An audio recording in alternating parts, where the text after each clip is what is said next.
Эң арынчанда бир эле мен турам фамилдиктерден анан чүйгө анан алайга көчүп кетишкен да.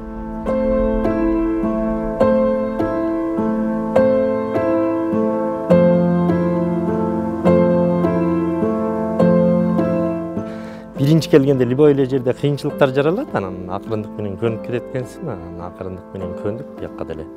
Ат башка барганмын, 3 ай ат башта жүрүп келдим. Анан кайра мына Арын шаарына келип, ошо бойдон анан бияктан үйлөнүп калган, биякта болдум.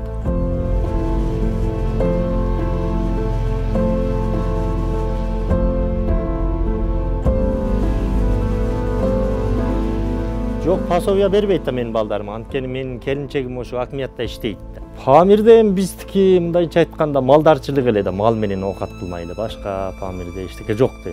Эми таксисте иштейин десем права жок менде. Права алыш үчүн окуш керек экен ага. Анан ага окуганга да эми окусамбы деген ойлор бар болчу, анан окуганда да кыргыз тамгасын билбейм да мен. Анан кыргызча окуган эмеспиз да биз эми жаңы келген.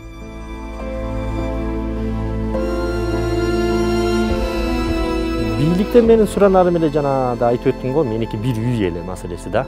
Анан баары бир квартира, мисалы үчүн бирөөнүкү да, 1 жыл 2 жыл жашайм, андан кийин чыгып башка жерге бар дейт. Башка жердеги квартирага барайын десең, шарты менен квартирага барсаң азыр 7-8 миңден өдө. Анан аны төлөш кыйын. Анан эптеп ушакта жашап аттым, 3 жыл болду.